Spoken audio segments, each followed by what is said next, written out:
오늘도 살아계신 하나님의 말씀이 우리의 마음 가운데 함께함으로 위로와 또 격려와 그리고 승리의 확신이 함께하길 바라고 또 소원합니다. 여러분들은 어떠십니까? 세상에 신이 존재할까? 라는 이 질문에 답을 하기 위해서 소크라테스도, 아리스토텔레스도, 그리고 플라톤도, 그리고 고대의 철학자로부터 오늘날에 이르는 수도 없이 많은 철학자들이 이 질문의 답, 즉 신이 존재하고 있는가, 그리고 절대 선이 이 세상에 있는가 하는 답을 찾기 위해서 참 많은 사람들이 공부하고 또 노력하며 살아왔습니다. 그러면서 이런 말을 하죠. 만약 신이 존재한다면 이 땅에 선이 과연 존재할까? 이 질문에 많은 철학자들이 답을 하려고 했고 그들은 대부분 이런 결론을 얻게 됩니다. 만약 신이 존재한다면 신은 악한 존재일 것이다. 로마나 그리스의 신화 속에 나오는 신들처럼 때로는 인간을 못살게 괴롭히고 악을 베푸는, 그들의 화를 푸는 그런 신일 것이다 라는 결론이지요. 왜냐하면 신이 존재하는데 세상에 우리가 알고 있는 것처럼 악이 지금도 존재하고 있기 때문입니다. 그래서 철학자들 중에는 이렇게 말하는 거죠. 이 세상에 악이 존재하기 때문에 고로 신은 존재하지 않는다. 절대선이 없기 때문에 하나님이라는, 신이라는 존재는 존재할 수 없다라는 결론을 내리기도 합니다. 여러분들은 어떠십니까? 과연 신이 존재하지 않나요? 그리고 과연 세상에 절대선은 없습니까? 예, 맞습니다. 세상에 악은 존재합니다. 그렇죠? 근데 여러분들 우리가 악이 존재한다는 것을 안다는 건 또 다른 말로 무엇을 증명해 주냐면 선이 존재한다는 것을 우리가 인정하는 거예요. 한번 생각해 보십시오. 악이라는 기준은 선이 있기 때문에 그것이 반대되는 것이 악이라고 평가할 수 있는 거죠. 즉 이 말은 세상에 악이 존재한다는 것을 안다는 것은 우리 스스로가 선이 있다는 것을 우리 스스로에게 인정해야 한다는 이야기가 됩니다. 맞는 말이죠. 악도 존재하고 선도 존재합니다. 그리고 절대 신, 하나님이 존재하시고 그분이 갖고 계신 절대 선도, absolute truth도 함께 존재하고 있습니다. 빛이 어두움을 물리치는 건 간단하지요. 그냥 빛이 비추면 어두움이 사라집니다. 이 땅에 하나님의 선하심이 임하면 어두움, 악은 흔적도 없이 사라지게 됩니다. 그래서 하나님의 사람들은 그 하나님의 선함으로 세상을 비추는 사람들이 되어야 한다는 거죠. 그래서 오늘은 선으로 바꾸심이라는 제목으로 말씀을 나누면서 하나님의 선하심을 닮아감으로 우리의 삶을 통해 선을 비추는 그러한 복을 누리게 되는 우리 모두가 되길 바라고 또 소원합니다. 여러분들 왜 세상에 악이 존재할까요? 여러분들은 왜 이 땅에 악이 존재한다고 생각하십니까? 하나님이 악을 창조하셨습니까? 어떠세요? 선하신 하나님이 분명히 살아계심에도 불구하고 왜 악이 우리를 이렇게 지속적으로 괴롭히고 못살게 굴까요? 왜 우리는 이 고통에서 벗어나지 못하고 있을까요? 하나님이 우리에게 악을 행하시기 때문입니까? 아니면 하나님이 그냥 악을 방관하고 계신 것은 아닐까요? 이 악을 물리치시고 막으실 만큼 하나님이 능력이 없거나 전지전능한 분은 아닐까요? 천사가 타락하여 사단이 되고 그 전까지 하나님이 창조하신 세상에는 악이 존재하지 않았습니다. 오직 하나님의 절대 선만 세상에는 존재했었지요. 천사가 타락한 결과 세상에 악이 존재하게 되었고, 그 악의 근원인 사탄이 인간 아담과 하와를 유혹함으로 인간이 죄를 범하여 이 세상 모든 인간에게, 그리고 이 세상 모두의 악이 전염되었다라는 것이 창세기의 기록이며 하나님의 말씀입니다. 그러니까 하나님이 처음 세상을 창조하셨을 땐 악이란 것이 존재하지 않았지요. 오직 선뿐이었습니다. 그런데 사단과 인간의 타락으로 세상에 악이 가득 차게 되었죠. 이 과정 속에서 천사의 타락과 그리고 인간의 타락 속에 하나님은 그 어떤 책임도 없으시다는 거예요. 하나님은 온전하신 한 분이시기에, 선하신 분이기에 악을 행할 수도 없고 악과 함께할 수도 없는 분입니다. 하나님은 직접 악을 행할 수 없는 분이십니다. 왜냐하면 하나님은 선하신 분이기 때문이지요. 그리고 이 세상에 그 어떤 악의 원인도 제공하지 않으십니다. 그럼에도 불구하고 세상에는 악이 존재하고 있고요. 그렇지만 하나님이 또한 그럴 악을 물리칠 능력이 없으셔서 세상에 악이 존재하고 있는 것도 아님을 여러분들 믿으셔야 합니다. 하지만 사람들은 이렇게 따지죠. 논리적으로 이렇게 묻습니다. 하나님이 선하다면 당연히 세상에 악이 존재할 수 없는데, 하나님이 무능력하던가 하나님이 무관심한 하나님이라 라고 말합니다. 여러분 한번 생각해 보십시오. 무고한 사람들이 어느 날 갑자기 총기 사건을 통해서 무참히 죽어가는 사건들을 보면서 사람들은 말하지요. 왜 전능하신 하나님이 저 악을 그냥 방치해 두고 있는가? 그러면서 화를 내고 하나님을 원망하고, 때로는 하나님이 죽었다, 하나님이 없다라고 말합니다. 때로는 이런 호소들이 우리에게 상당히 타당성이 있게 느껴질 때가 있습니다. 특별히 지금 내가 어떤 말할 수 없는 고통 가운데, 아픔 가운데, 억울함 속에 있다면 그들의 호소에 우리도 자연스럽게 고개가 끄덕여질 수 있죠.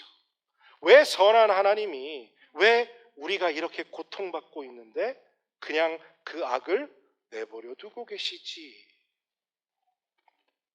어찌 하나님이 그럴 수 있을까라고 생각하게 됩니다. 당장 하나님 악을 심판해 주소서라고 기도해도 하나님이 그 기도를 들어주시지 않는 경우가 참 많이 있습니다. 여러분들 기억하셔야 할 것은요, 하나님은 분명히 악을 미워하시고 싫어하십니다. 반드시 하나님은 그 악을 심판하여 없애주실 것입니다. 하지만 우리의 호소에 따라 우리가 원할 때 지금 당장이 아니라는 게 우리에겐 문제라는 거죠. 하나님은 우리를 사랑하시되 지극히 사랑하셔서, 어디까지 사랑하셔서요? 예수님을 주신 만큼 사랑하셔서 지금 당장이라도 이 악의 문제를 해결하고 싶으시지만, 할 수 있으시지만, 우리가 이해할 수 없는 하나님의 뜻이, 하나님의 계획이, 하나님의 섭리가, 하나님의 주권이 그 뒤에 있기 때문에 지금 잠시 그 악을 물리치는 걸 미루어 두고 계시고 참아 인내하고 계시다는 것을 우리가 믿어 의심치 않아야 합니다. 하나님의 때에, 하나님의 섭리로 안에서, 하나님의 방법대로 반드시 하나님은 그 죄를, 그 악을 영원히 심판하실 날이 이제 곧 올 줄로 믿습니다. 비록 지금 당장은 아니지만 하나님이 그날을 여러분 잠시 연기하셨음을 믿어 의심치 아니하시길 바랍니다. 왜냐하면 하나님의 말씀이 이렇게 약속해 주고 있거든요. 나는 마음속으로 생각하였다. 의인도 악인도 하나님이 심판하실 것이다. 모든 일에 때가 있고 또한 모든 행위는 심판받을 때가 있기 때문이다. 그러니까 칭찬을 받던 심판을 받던 선이든 악이든 그것을 판결하시는 날이 정하신 때가 분명히 하나님께는 있다는 겁니다. 하나님이 정하신 계수하신 그날이 다 차면 예수님이 이 땅의 왕으로 오시고 그 오신 왕이 악을 영원히 심판하실 때가 곧 오게 될 것입니다. 그때가 오면 하나님이 참고 인내하셨던 그 모든 진노의 심판을 그 악국에 쏟아 부으심으로 악을 심판하시고 영원히 악을 멸하여 주실 것입니다. 그리고 우리를 그 악으로부터 자유롭게 하셔서 하나님의 영원한 선이 가득한 영원한 천국에 거하게 해주실 줄로 믿습니다. 그날이 빨리 왔으면 좋겠는데 참 더디 오지요. 그러면 그때까지 우리는 매번 이렇게 힘들고 어려워야만 하느냐?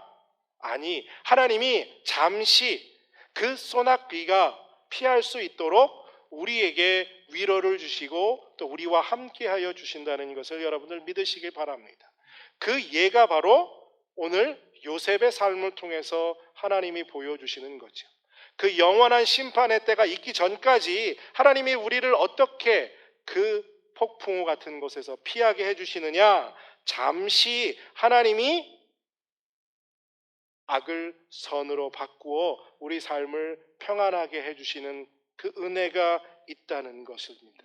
그리고 그 은혜를 사랑하는 성도 여러분들이 체험하게 되시길 바라고 또 소원합니다. 요셉을 통해서 우리가 마음에 새겨야 할 영적 진리는 뭐냐면요, 결론적으로 하나님이 모든 선의 원인이고 결과라는 사실이에요. 하나님이 선의 원인과 결과를 제공해 주신다는 것을 여러분들 믿으셔야 합니다. 세상에 선은 없습니다. 하나님 없는 선은 세상에 존재하지 않습니다. 사람에게 하나님과 같은 선은 없다는 것을 먼저 우리가 깨달아야 합니다. 사람들 중에 여러분들 가끔 탁월한 사람들이 있습니다. 그 사람들은 선을 행하는 것처럼 보입니다. 그런데 그 사람들조차도 선의 흉내를 낼 뿐이에요. 성자라고 얘기하는 인도의 간디나, 이런 사람들 참 선한 사람이에요. 그런데 그 사람들은 선한 사람이 아니라 선을 흉내낼 수 있었던 사람입니다. 보통 사람은요, 자기가 좋아하는 사람, 자기에게 잘해주는 사람, 자기가 이뻐하는 사람에게만 선을 베풀어요. 그렇죠? 예, 대부분 이게 어떤 경우냐? 부모님이 자녀에게 선을 베풀죠. 근데 여러분들 어떻습니까? 조금 머리 컸다고 말 안 듣고 사고 치고 다니고 속색이기 시작하면 어떻게 해요? 부모도 사람이니까 그 선이요, 안 나가죠. 이게 완전한 선이 아니라는 거예요. 더더군다나 한번 생각해 보시기 바랍니다, 여러분들. 내가 싫어하거나 내가 미워하는 사람한테 선을 베풀 수 있는 사람이 있습니까? 가끔 내 마음에 안 들지만 그 사람에게 선을 베푸는 척은 할 수 있어요. 하지만 인간의 힘으로 베풀 수 있는 선은 한계가 있고 결국 그것은 나를 위한 선이기 때문에 결론적으로 그 선조차도 하나님이 보시기에는 악이라고 평가받는 게 된다는 거죠. 사람의 행위로, 사람의 힘으로 선을 지속한다는 건 불가능하다는 거죠. 그래서 성경에 말하죠. 선한 사람이 없다. 모든 사람이 죄를 범하였으며 하나님의 영광에 이르지 못하더라 라고 로마서에서 기록하고 있는 거죠. 선한 행위를 포장은 할 수 있지만 그 안에 진정한 선이 없다는 것입니다. 사도 바울 스스로가 이렇게 고백하죠. 너무나 잘 아는 말씀이에요. 나는 내 속에 곧 내 육신 속에 속한 것이 깃들어 있지 않다는 것을 압니다. 선을 행하려는 의지는 나에게 있으나 그것을 행하지 않으니 말입니다. 그러니까 사도 바울이 뭐라고 그래요? 자기 안에 선을 행하려는 의지는 있는데 선을 행하지는 않는다고 말하는 거죠. 아니, 여러분들 생각해 보십시오. 바울과 같은 사람도 선함이 없다고 말하고 있는 거 아닙니까? 그런데 우리 같은 사람이야 더 선함이 우리 안에 없다는 고백이 우리 안에서 나올 수밖에 없지요. 말하면 잔소리밖에 되지 않지 않겠습니까? 이 고백은요, 예수를 믿고 그래도 성령이 그 안에 내주하게 된 사람들이 그 안에 선이 없다고 말하는 겁니다. 예수님 믿는 사람들 안에, 예수님 믿지 않는 사람들에게 이런 것이 없다는 것이 아니라요, 예수님을 믿게 되고 성령이 내주한 사람임에도 불구하고 그 안에 선함이 없다는 사도 바울의 고백이에요. 성령이 내주하심으로 선한 행위를 할 수 있는 의지를 약간은 회복했지만 그래도 아직도 그 안에 선함이 없다고 말합니다. 악이 가득하다 말하지요. 그러면서 바울이 안타까운 마음으로 이렇게 고백합니다. 나는 내가 원하는 선한 일을 하지 않고 도리어 원하지 않는 악한 일을 합니다. 구원받은 거룩한 성도조차도 선한 일을 원하지만 할 수 없고 악은 행하기 싫은데 악을 행할 수밖에 없다는 고백이 우리의 본성, 본질이라는 거죠. 오늘의 주인공인 요셉, 어느 날 갑자기 형들에게부터 미움을 받기 시작하고 아버지의 심부름을 갖다가 갑자기 노예로 애굽으로 팔려가는 신세가 되었습니다. 아버지의 극진한 사랑을 받고 살았던 이 요셉이 하루아침에 그 아버지의 사랑을 받지 못하게 되고 혼자 노예로 애굽으로 팔려가면서 그의 인생에 선한 일이 일어날 가능성은 1%도 없는 악의 구렁텅이로 빠지게 되어버렸습니다. 17살 어린 나이에 하루아침에 형들로부터 버림받고 노예 신세가 되었지요. 하지만 그곳에서 하나님이 선한 일을 시작하시게 되지요. 많고 많은 주인 중에 보디발이라는 선한 주인을 만나게 됩니다. 그리고 그곳에서 하나님이 선을 베푸셔서 하는 일마다 잘 되게 됩니다. 그리고 노예들을 관리하고 집을 돌보는 집사까지 되게 되지요. 노예이지만 하나님이 선을 베푸셔서 좀 내 생활이 편안해지는 줄 알았지요. 그런데 갑자기 주인의 부인이 자기를 유혹하기 시작합니다. 그리고 하나님 앞에 악을 행할 수 없어서 선을 행하기 위해 그 여인의 유혹으로부터 피합니다. 악을 선택하지 않고 선을 선택했어요. 그러면 우리는 어떻게 생각합니까? 선한 일을 했으니 하나님께 칭찬받아야 되는데 어떤 일이 벌어지죠? 오히려 모함을 받고 더 악한 경우가 됩니다. 노예에서 죄수로 갇히게 되지요. 억울한 누명을 썼어요. 감당할 수 없었을 것입니다. 그런데 이 어두운 곳에서 하나님이 또 선을 베푸시지요. 그가 하는 일마다 간수들이 믿고 모든 죄수들을 관리하게 되면서 그 어두운 곳에서도 조금의 희망의 빛이 요셉의 삶에는 비추게 되었습니다. 그러다가 술 맡은 관원장과 떡 맡은 관원장의 꿈을 해석하게 되면서 드디어 자기가 이 억울함에서 벗어날 기회를 얻었다고 생각했지만 혹시나 했는데 역시나 이 술 맡은 관원장이 꼭 기억하고 자기를 풀어주겠노라 말했지만 결국은 아무 소식 없이 또 그 어둠의 구렁텅이 속에서 벗어나지 못했지요. 여러분들 생각해 보십시오. 이쯤 되면 인생이 꼬여도 꽈배기처럼 이것보다 더 꼬일 수는 없겠죠. 이런 절망 속에 있을 때 드디어 바로가 꿈을 꾸게 되고 그 꿈을 해석하기 위해 요셉이 하나님의 때가 되어 등장하게 됩니다. 노예로 팔려온 지 13년 만에 하나님의 때가 차서 그가 일약 하루아침에 애굽의 총리가 되지요.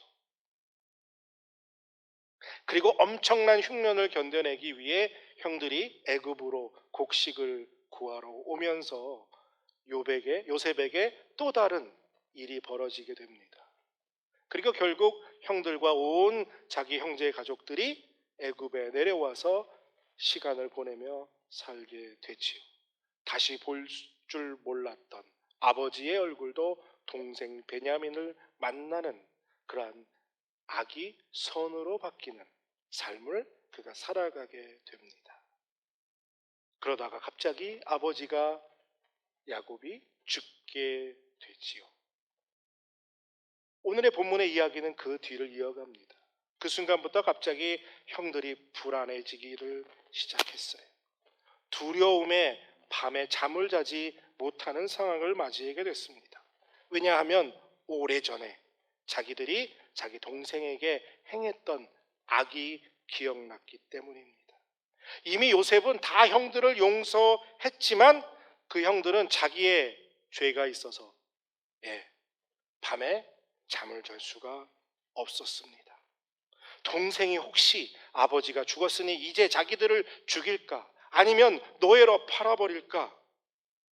자기들이 행했던 그 악을 악으로 되갚아 줄까봐 견딜 수가 없었죠. 그래서 동생 앞에 엎드립니다. 제발 살려주십시오. 동생, 우리는 동생에게 악을 베풀었지만 동생은 우리에게 그 악을 악으로 갚지 말아주소서. 아버지가 그렇게 부탁하고 죽지 않았느냐라고 하며 용서하러 동생을 찾아갔습니다. 요셉의 심정은 여러분들 어땠을까요? 살아가면서 형들에게 받았던 것, 노예로 살면서 받았던 것, 보디발과 보디발의 아내에게 받았던 것, 그리고 술 맡은 관원장에게 받았던 이 모든 악, 이것들을 기억하려고 해서가 아니라 지울 수 없어서 기억하며 살아갈 수밖에 없지 않았을까요? 그리고 그것이 생각날 때마다 이 악을 악으로 갚고 싶은 마음이 요셉에게는 없었을까요? 요셉은 우리보다 좀 나은 사람이었을까요? 그도 우리와 똑같은 사람, 보통 사람 아니었겠습니까? 억울하고 분해서 견딜 수 없었을 때가 요셉에게는 없었을까요?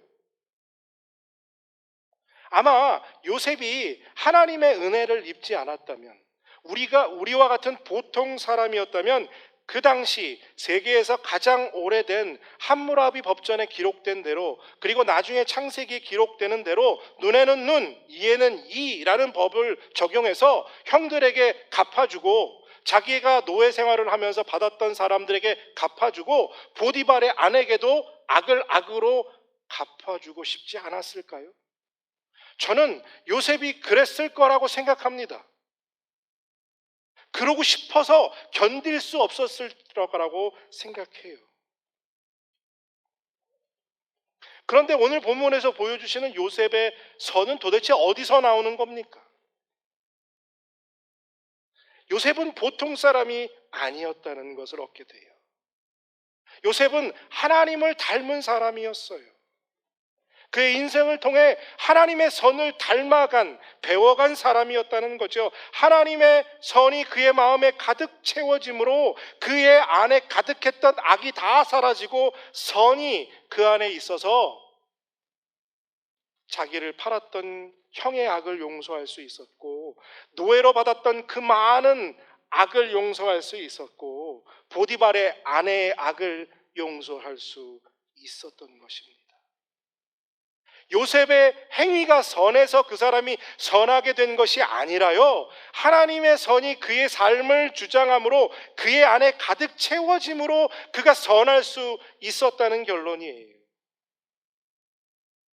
이전에는 우리와 똑같이 누구를 용서할 수 없는 보통 사람이었지만 하나님의 선이 요셉의 삶을 채워감으로 그는 비범한 사람이 되었고, 오늘 본문에서 말하는 것처럼 형제의 악을 용서할 수 있는, 그래서 모든 악을 다 지우고 선을 베풀 수 있는 참 선의 사람이 될 수 있었던 것입니다. 그래서 오늘 본문에서 요셉이 이렇게 고백하지요. 요셉이 그들에게 말하였다. 두려워하지 마시고 내가 하나님을 대신하기라도 하겠습니까? 요셉은요, 그의 삶을 통해서 받았던 악을 통해서 무엇을 얻었냐면요, 자기의 삶을 주관하시는 분이 하나님이심을 깨달았다는 거예요. 여러분들, 여러분들의 삶도 하나님의 주권 아래 있는 줄로 믿으시게 되시길 바랍니다. 주변에서 어떤 악한 악행을 당해도 그 일을 통해서 그 악을 하나님은 결국 선으로 바꾸어 주실 줄로 믿는 여러분들 되시길 바랍니다. 지금 왜 나에게 이런 일이 생겼느냐라고 여러분들 질문하며 고민하십니까? 왜? 라는 질문이 아니라 when이라는 질문으로 바꿔야 합니다. 왜냐하면요, 세상에는 전부 악이 가득해요.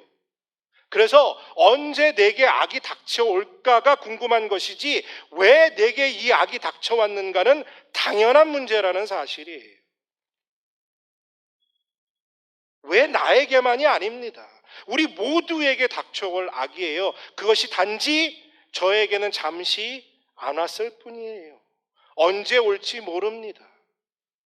하지만 언제 올지 모르는 그 악을 하나님은 반드시 분명히 선으로 바꾸어 주시는 좋으신 하나님이시라는 거예요.